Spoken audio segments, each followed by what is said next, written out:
You think we're gonna beat all these games? It's the BOYSLOCKE Show! Welcome back. Yo. Before we fight Surge, we have to quickly talk to this guy. This guy gives you the fake Clefairy that's sitting right here, which was the Copycat's Pokédoll. We're going to take that back to her. And she is going to give us the Rail Pass, which allows us to ride the Magnet Train. And that's what allows you to go back and forth from Johto easily, because you can't fly between the two regions. Right. We had to bring Clumps with us because we needed Cut, but we're not going to be using him in this gym. We're going to be using Chow Yuntop and Diabetes, because they both know ground-type attacks, and they don't type lock with each other. Why do old people say it that way? It never... Oh my goodness. You know, I don't question it. It's everyone above a certain age. I just live with it. Yeah. Have you seen Making a Murderer? I have not seen it, but I have listened to everyone talk about it. Okay. There's I wonder if it's also like a older person Midwest thing, like some kind of To watch that show? No, like the Diabetes, like if it's an accent thing. Oh, because I don't think it's limited to the Midwest. You don't think so? Okay. Well, that scratches my theory. Because I've definitely heard it in other regions. I'm watching it right now, and like the subjects of it are, you know, like East rural Wisconsin. And they just have... They say it like that? Well, they just have... I could see them saying it. And they have very thick accents. Well, I'm going to be honest with you, Vaughn. I think it's just an alternate accepted pronunciation. Like, I don't think either one is correct. I don't think diabetes is definitively correct. It just sounds more scientific. It does sound more scientific than diabetes. Diabetes. Not that everyone who says diabetes says it the way I just said it. Right. I don't know. I just find it funny. I'm not firing shots or anything. It is interesting this is kind of that funny. One particular age demographic seems to pronounce it that way. Like it's somehow a generational thing. Mm-hmm. And there's no like you know. Yeah. Anyway. So there's this meme here. I can't read this. Really? But I'm not colorblind. So did I just tell you what it said for the first time? No. I when I first saw it, I was like, I saw it once and I just kind of dismissed it as like, I don't know, I can't read it, I don't know what it says. Yeah. And then I saw it again later, and a good friend of the show, Tim P, posted it. And then I was like, well, if he posted it, there's probably it's got to be a meme. Yeah. So I'm like, what is... And so I like brought it to someone and said like, what does this say? Does this say something? And they said yes. It's, so for anyone wondering, it's like a colorblind... It's one of those colorblind tests where you have like the circles that are all different colors. Yeah, different numbers. And there's like embedded in a number colors. Or a letter or some kind of thing like hidden in there, and you're supposed to be able to tell what it is if you're not colorblind with those certain shades. But instead it's text. Right. And it reads, what does it read? It says, "We must rise against the colorblind!"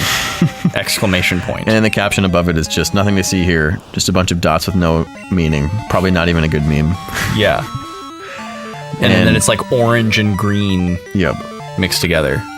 But I think I'm understanding now why... Okay, so I'm not colorblind. And we've talked a little bit about this. My eyes just see different shades simultaneously. Like one eye sees different shading than the other. Like they both see actively different colors. That's so interesting. And so like if you close one eye, it looks different to the other? Yeah. Wow. Like one eye sees, the way it seems to me, one eye sees everything redder or warmer. One sees everything cooler or bluer. Interesting. And so this has always had the effect of me so you have like colorblindness you have tests. built-in anaglyph 3D. Yeah.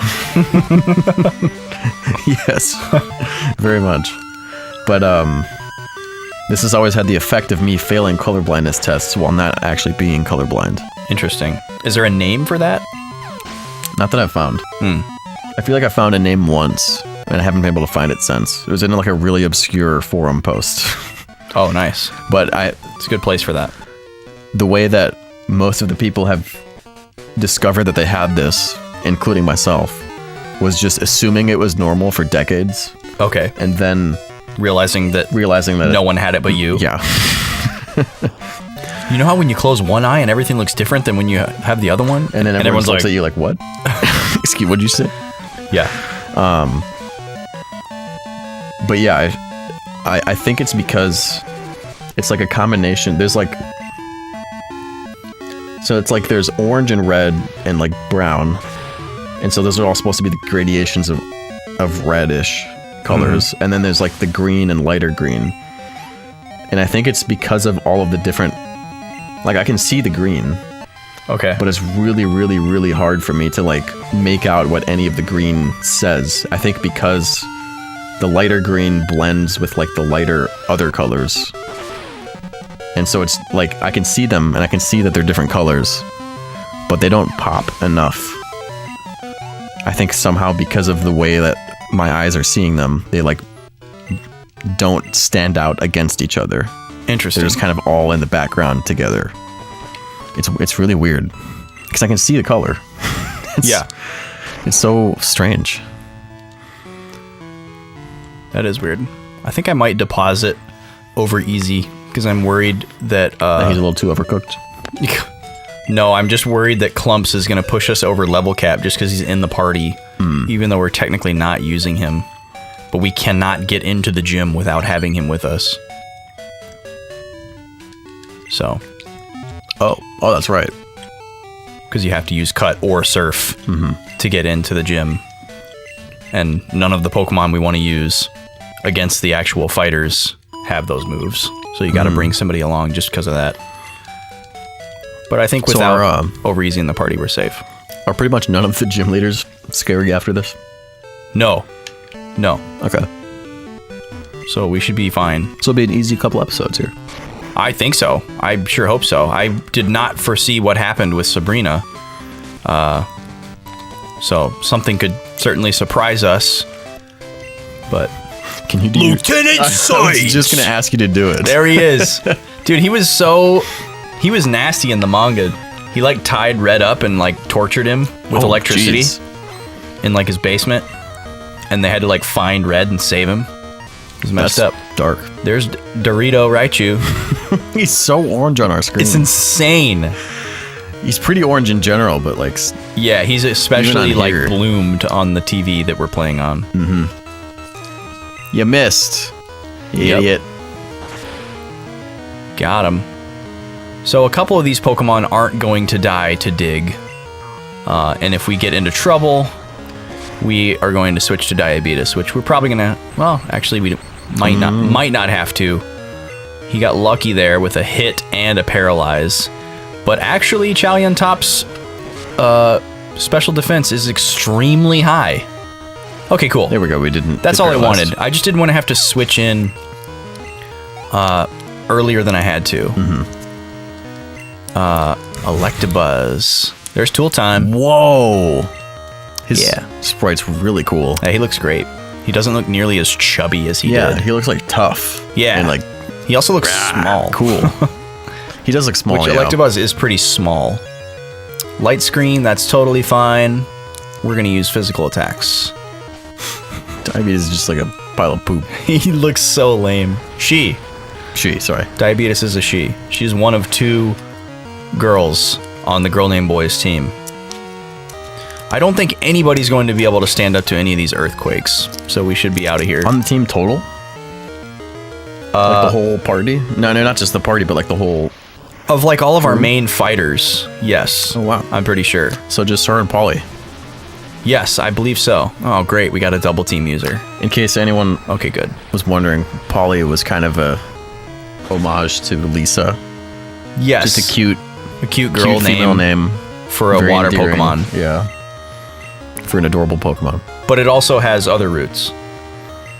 Oh, yes. We named her Polly because there was... That's a couple layers deep. Yeah, there was a little blurb on Bulbapedia about how Lantern's inspiration may have come from the god Apollo, which was the god of light.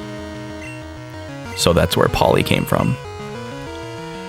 Oh, how many times before Earthquake hits? Okay, thank you. He's got 3 electrodes? Exciting. That's so lame. I can't remember what else he has. Oh, he's got a Magneton. We might be able to outspeed Magneton. Yep. See ya. That's fast. Well, we're also 9 levels up. True. And Magneton is pretty slow. I think base speed is actually higher for Magneton. I guess I just assumed that. But with the levels. Electric or fast. Yeah, that's actually why Magneton is not very often used in the metagame. It's because he doesn't get that advantage that most other electric types do. He's slow. The Thunder Badge. The Thunder Badge! I don't know how they settled on that guy for the anime, but he must have had a killer audition. Because oh man, he's great. He's like spunky and like it's fantastic. All right, so we're off to another city to mangle another gym leader with another new Pokemon. Checking them off like it's nothing. We are. That's what we came here to do. Yeah, Kanto is strictly business. Strictly business in Gen 2. Because there's like not a lot else to do other than just cream the gym leaders and go home. Which makes sense for something that they added like at the end of the development cycle. Is that how they did it? They were just like, hey, let's just add the old place? That's another famous Satoru Iwata thing. What a guy. Yeah, you know, he was famous for coming in on projects that were struggling and saving them. Was it for Pokemon that he was? Yeah, he was a coding genius. So he was specifically talented at finding ways to consolidate code into the most concise amount of space. To pack stuff in. Yeah, so that you could fit more things. Especially during this era. Yeah, exactly, when that was super, super important. Who did I just withdraw? I was thinking about Satoru Iwata. Oh, I just withdrew Togetic. Okay. So yeah, he came in to help them consolidate this code, and he made so much room that they were able to add the entirety of Kanto. They were like running out of room and didn't know how they were going to finish the game. Yeah. So yeah, what a guy. Let's see. We're going to head to... you know what? We're going to head to Erica. And we're actually going to need to keep Clumps out, because we're going to need Cut again to get to this gym. And we're going to be using Dokiba, but we can't put him in our party until we fly, because Dokiba type blocks with Over Easy. Yep. And then after this gym, it'll be time to catch some new Pokemon.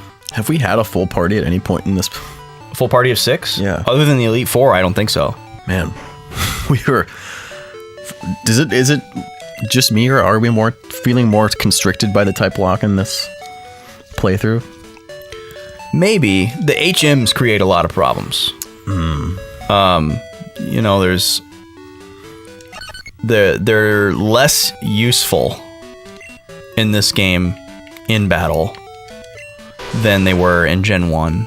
Like in Gen 1, they're pretty much all really good attacks with the exception of Flash.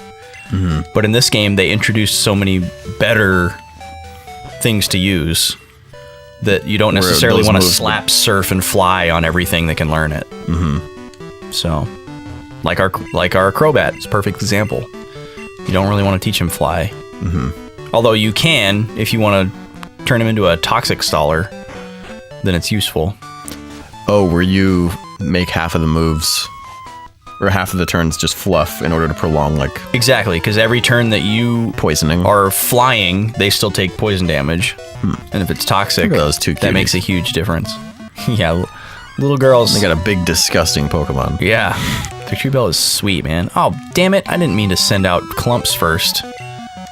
Well, hopefully this doesn't screw us. We should be fine. He's probably going to use some grass attack. Yeah, I'm really a fan of that name. It's a cool name. I think it's cool. Was that your research? That was my research. Wow. How about that? I was just looking up some random words, and I was like, well, I don't know what to name this guy. What's something appropriate? So I was just looking at random Japanese words. And it just so happens that the words for Poison and Fang are short and pretty cool. And they go well together. They do. Oh, wow, he lived. Just a sliver there. Just barely. What's Sweet Scent do? I think it lowers my speed. Oh, it lowers my evasion, which is completely useless. That would only be good if I used, like, double team a bunch. Mm-hmm. Oh, so it doesn't... You can't lower my evasion evasion from... 0? Yeah, you can't lower my evasion from where it starts. Can't make it negative. It doesn't make, like, inaccurate moves more accurate. Mm-hmm. Yeah, it's kind That's just silly. Kind of a weird move. Not sure how many applications you'd have there. Girls only. Yeah, it's a girls only gym. Our kind of place. They made Erica a really strange character in the game, where they say that she like doesn't like fighting and she just likes taking care of her plants and hanging out with her cute Pokemon. They made her super girly. But she was a much better character in the manga and the anime.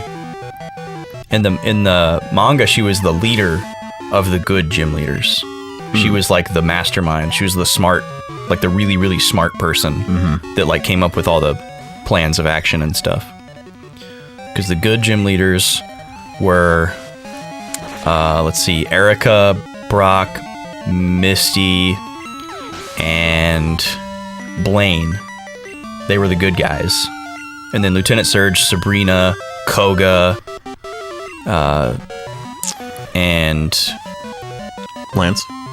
Well, yeah, Lance wasn't a gym leader, but he was the head. He was like the ultimate evil guy. The main evil dude. All of the Elite Four were evil. They were all evil. Okay. All 4 of them were evil, and then they also had the 4 bad gym leaders working for them too.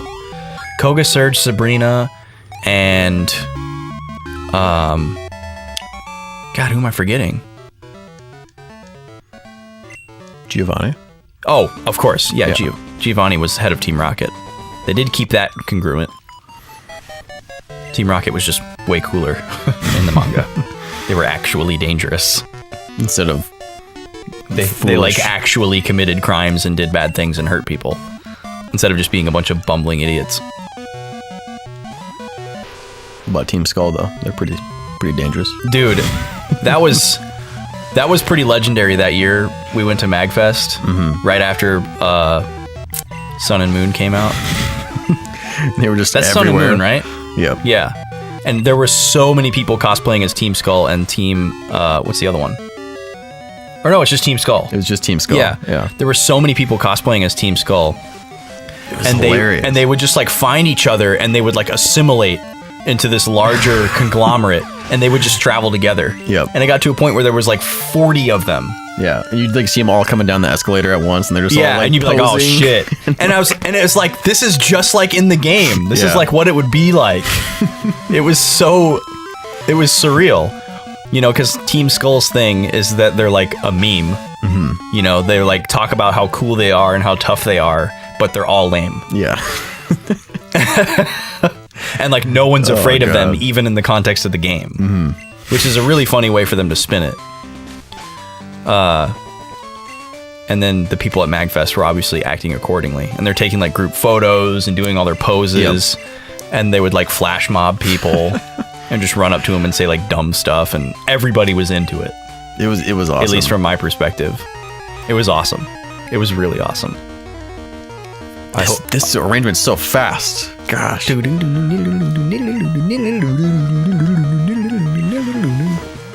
Look, it's Isosceles. Look at him. Everyone remember Isosceles? It's triangle. The Tangela or Tangela, depending on your preference, that we used for almost nothing in our Pokemon Red playthrough, but still lives on in the PC. Still there. A survivor. Very high defense on Tangela. I personally prefer Tangela. That's what I preferred as well. Not Tangela. Because it's Tangle. Right. It's all tangled up. Yeah. I get that it looks like the name Angela, but it could be a boy in there. Yeah. You don't know. You don't know. Victory Bell. I think I've said this before, but I had a short phase where I really liked grass Pokemon. And I wanted to like try to build a team of all grass Pokemon because I thought they were like underdogs. Go ahead. Use your Hyper Potion. Yeah, I've always been a In games, I would do that too when I was younger. Like, try to assemble the unlikely candidates. Yeah. Yeah. I mean, that's kind of the inspiration for the BOYSLOCKE, is I always wanted to use, like, the underutilized Pokemon. I didn't want to use the same ones as everyone else. Mean look! Do we want that more than any of these things? I don't think so. Yeah, I don't think so either. It could be useful in the Pokemon Stadium world, but probably not. Jumpluff! Whoa. Get his little feet. That is a... Look at the little tiny feet. Jumpluff is little jelly a beans. very interesting Pokemon. He's actually pretty useful in the meta. He's extremely fast, and he can heal himself and the party. The party? Yes. That's a thing? Yes, there are a couple moves that heal Pokemon in the party in this game. Oh, wow. I didn't know that. I forget what it's called. Oh, Heal Bell. Heal Bell. There's a couple Pokemon that can learn it. And they're all immediately useful because they can learn it. And then there's also moves like Safeguard and like Barrier and Light Screen, where it creates something that protects the entire party from something for like a certain amount of turns. But yes, Jumpluff can be a really good support character, because there's not a lot of fast healers in the meta. They're usually pretty slow. They're usually slower, like Chansey. Yep, that's what I was thinking or, of. Or even like if you try to use Granbull as a healer, you know, he's going to be like a mixed attacker, and because he's not very fast. And I don't remember who else can learn Heal Bell. Oh, we just got Giga Drain. That's cool. Please use it if it pleases you. They make her so like apathetic. She's like, I don't like battling, but I guess I'll battle you. How'd you become a gym leader?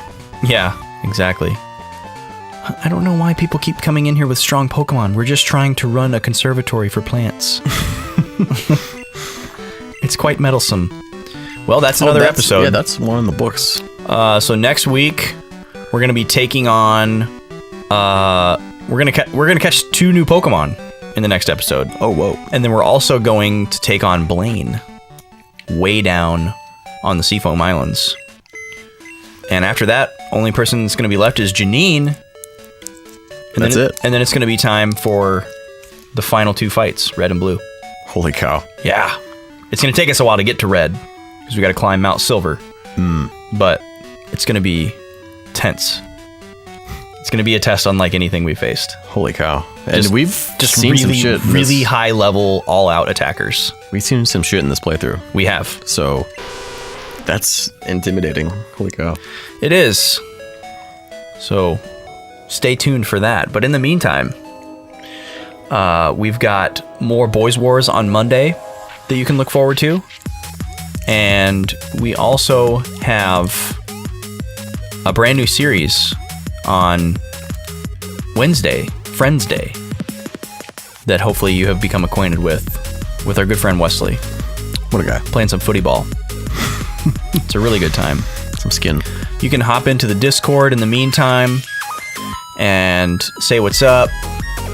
And you can check out what we're snacking on and what we're sipping inside of the Instagram. The snack log, as we call. Yes. But until then, have you a nice day. Yes, enjoy yourself. And we'll see you real soon, huh? Stay well.